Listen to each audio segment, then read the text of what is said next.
Oke, halo semuanya anak-anak. Selamat berjumpa lagi di pembelajaran PKN. Kelas 9 bab 3 mengenai kedaulatan NKRI.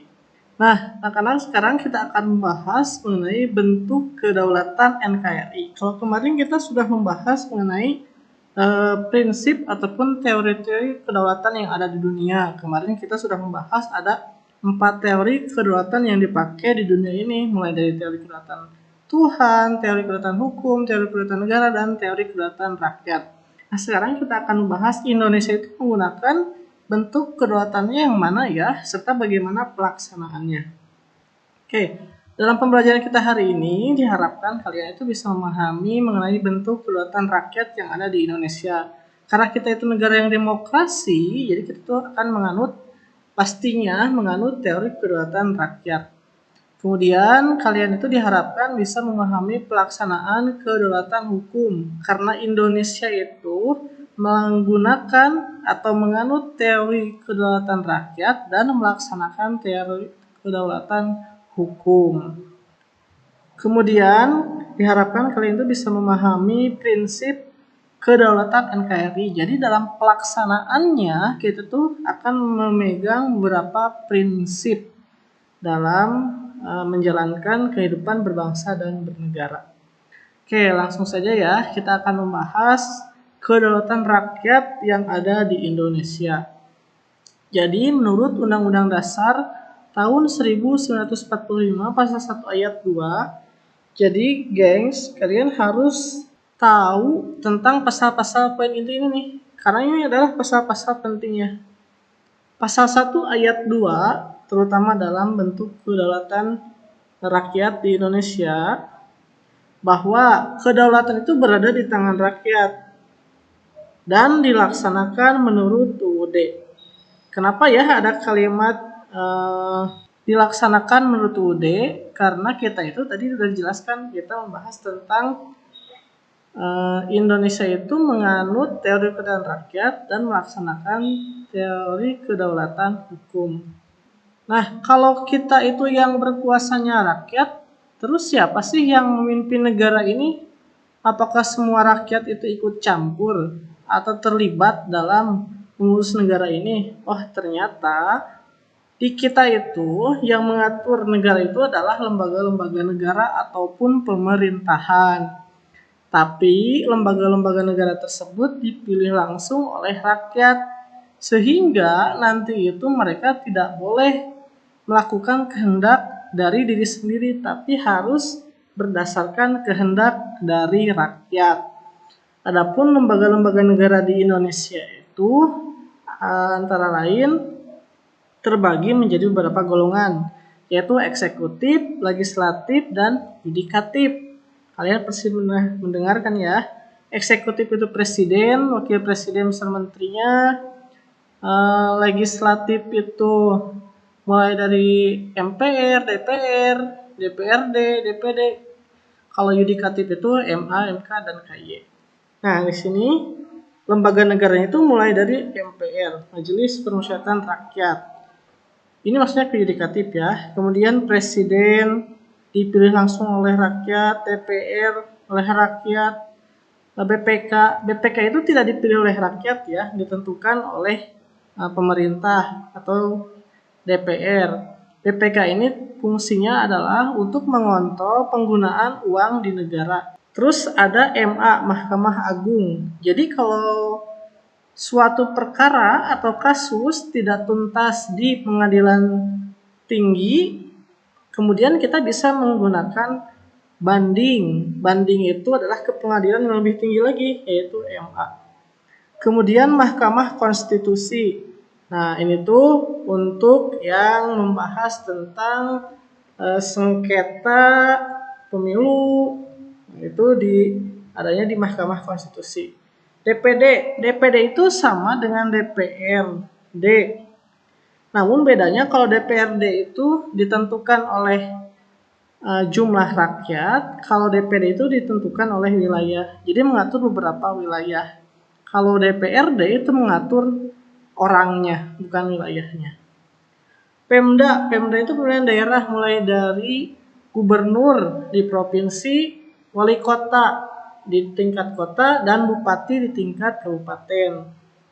Kemudian ada DPRD. Fungsinya sama dengan DPR, cuma DPRD itu mereka hanya mengatur di wilayah mereka sendiri, tidak mengatur secara keseluruhan. Kemudian KPU. KPU ini Komisi Pemilihan Umum yang mengatur dan melaksanakan pemilihan lembaga-lembaga negara ini. Dan terakhir adalah KY, Komisi Yudisial. Ini adalah mengatur tentang wibawa kehakiman. Jadi kalau ada hakim yang melanggar, hakim yang tidak sesuai dengan aturan-aturan, nah itu yang mengurusnya KY. Oke, selanjutnya. Tadi udah disebutkan, lembaga negara tersebut dipilih melalui pemilihan umum oleh lembaga KPU. Nah, dalam pemilu ini ada beberapa prinsip yang dipegang supaya tidak terjadinya permasalahan ataupun kecurangan dan sebagainya. Prinsipnya adalah luber jurdil. Luber jurdil itu dimulai dari langsung. Maksudnya semua orang itu memilih secara langsung, tidak diwakilkan, datang ke tempat pemilihan suara atau TPS, nyoblos sendiri, tidak diwakilkan. Umum itu berlaku oleh semua golongan, semua orang berhak untuk memilih gitu. Kemudian bebas itu kita tidak dibatasi harus memilih siapa, kita punya kebebasan untuk memilih seorang calon yang akan dijadikan seorang lembaga negara. Kemudian rahasia, kita punya hak untuk merahasiakan siapa yang dipilih oleh kita. Kemudian jujur ini bisa ke kita ataupun ke mereka yang mencalonkan. Jadi tidak ada penggemblungan suara, tidak ada penambahan suara ataupun kecurangan-kecurangan. Adil itu semua orang punya hak yang sama. Kita tuh berhak memilih dan berhak dipilih ya di negara ini. Selanjutnya, dalam pelaksanaannya, lembaga-lembaga tersebut itu harus memperhatikan dua landasan. Jadi kan kita menganut teori kedaulatan rakyat, ya di mana rakyat itu berkuasa, kenegaraannya dipimpin oleh wakil rakyat. Nah, dalam pelaksanaan kenegaraan tersebut harus mengacu kepada dua landasan, yaitu landasan ideal ataupun Pancasila sebagai dasar negara kita. Jadi semuanya itu harus mengacu kepada Pancasila, baik pemerintah maupun warga negaranya. Kedua, landasan konstitusional ataupun UUD tahun 1945. Karena UUD ini sebagai norma dasar atau hukum dasar, semua aturan itu harus mengacu kepada UUD. Dan kita tunduk atau berada sama di bawah undang-undang. Oke, selanjutnya kedaulatan hukum. Karena Indonesia itu menganut teori kedaulatan rakyat dan melaksanakan teori kedaulatan hukum, maka ketentuan UUD setelah amandemen keempat, pasal 1 ayat 3, lagi-lagi ini ada pasal penting, yaitu pasal 1 ayat 3, yang menyebutkan bahwa Indonesia itu adalah negara hukum. Artinya semua itu sama di mata hukum. Ya, sehingga jelas hukum itu sebagai panglima yang mengatur kehidupan berbangsa dan bernegara. Nah, ini pasal yang menjelaskan lebih rinci semua warga negara itu sama di mata hukum, yaitu pasal 27 ayat 1.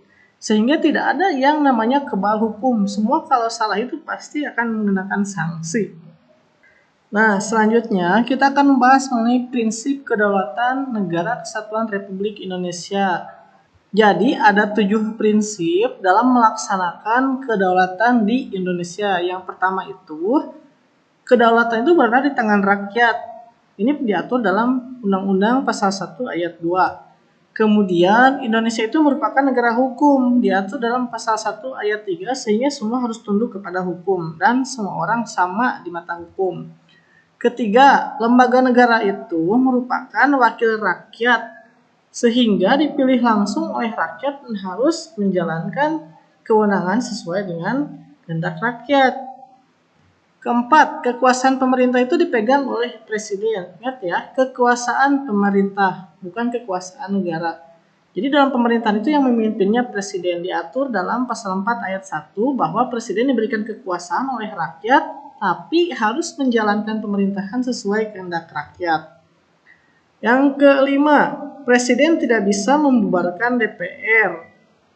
Kalau zaman dahulu, zaman Soekarno, jadi presiden itu bisa membubarkan DPR. Tapi setelah amandemen keempat, presiden itu tidak bisa membubarkan DPR karena DPR merupakan wakil rakyat yang dipilih oleh rakyat. Oke, undang-undang itu diatur dalam pasal 7C. Yang keenam, menteri sebagai pembantu presiden diangkat dan dibubarkan oleh presiden secara langsung. Karena menteri ini bukan wakil rakyat, guys. Jadi menteri ini hanya pembantu presiden. Yang dipilih oleh rakyat itu kan presidennya. Nah, supaya bisa menjalankan kenegaraannya dibantu oleh menteri, angkat secara langsung oleh presiden. Pasalnya pasal 17 ayat 1 dan ayat 2. Yang terakhir, kekuasaan membentuk undang-undang dipegang oleh DPR. Jadi, lembaga lain tidak mempunyai hak untuk membuat undang-undang. Mereka hanya punya hak untuk mengusulkan. Itu juga hanya presiden. Presiden bisa mengusulkan dan hanya menetapkan. Yang mengesahkan itu adalah DPR. Ya, itu anak-anak materi mengenai kedaulatan Negara Kesatuan Republik Indonesia. Jadi, Erik simpulkan, Indonesia itu menganut teori kedaulatan rakyat dan melaksanakan teori kedaulatan hukum. Jadi, dalam pelaksanaannya harus memegang beberapa prinsip pelaksanaan kedaulatan di Negara Kesatuan Republik Indonesia ini. Oke, thank you guys atas perhatiannya. Jika ada pertanyaan boleh tuliskan di komentar atau langsung chat ke Pak Erik. Thank you, selamat pagi.